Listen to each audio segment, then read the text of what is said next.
नमस्कार साथियों, आज हम महाभारत के उस अध्याय के बारे में जानेंगे जिसमें दुर्योधन की रक्षा के लिए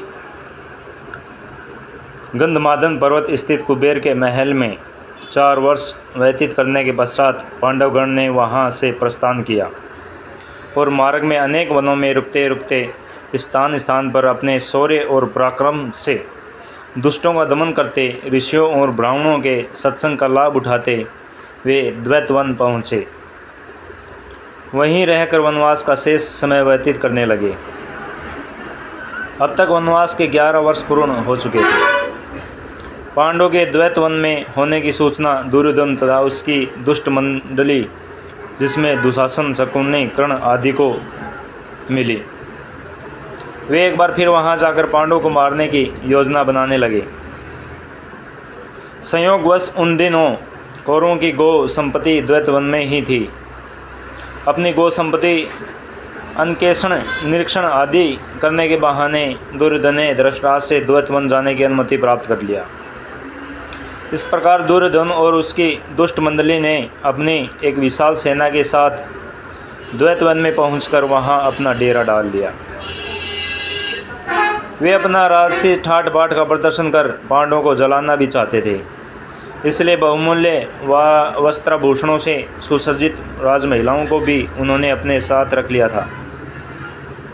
एक दिन वे जल विहार करने के उद्देश्य से दुर्योधन अपनी मंडली तथा राज महिलाओं के साथ द्वैतवन में स्थित मनोरम सरोवर में पहुँचे।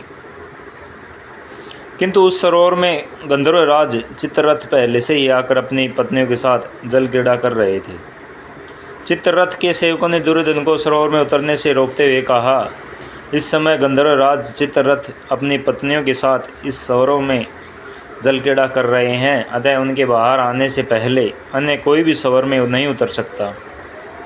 सेवकों को इन वचनों को सुनकर दुर्योधन ने क्रोधित होकर कहा, तू शायद जानता नहीं कि तू किससे बात कर रहा है।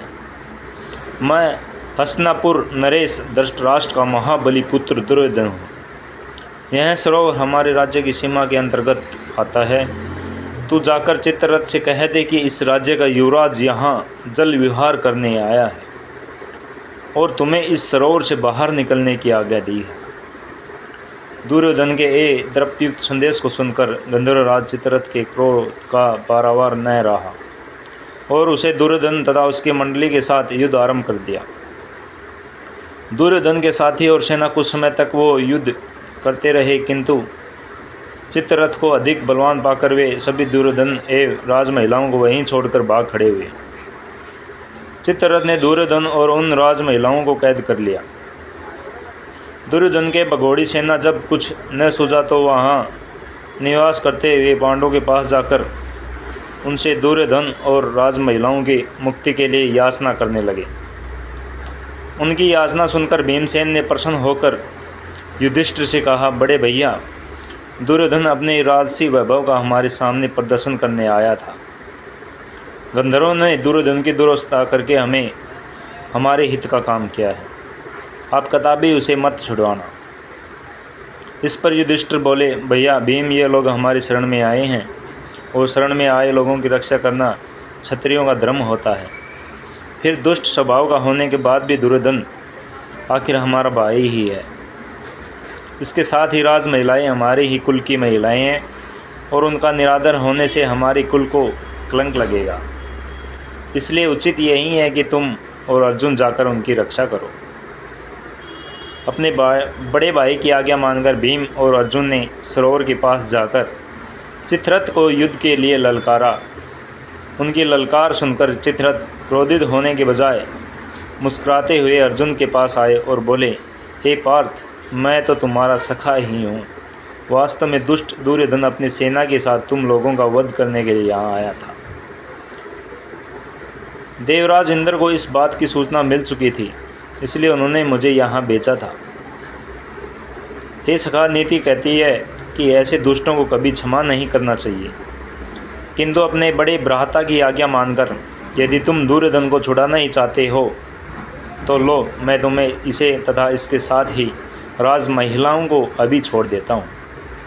इतना कहकर चित्ररथ ने दुर्योधन सहित समस्त कैदियों को मुक्त कर दिया। वे सभी वहाँ से धर्मराज युधिष्ठिर के पास आए। ग्लानि से भरे दुर्योधन ने युधिष्ठिर को प्रणाम किया और लज्जा से सिर झुकाई अपने नगर की ओर चल दिया।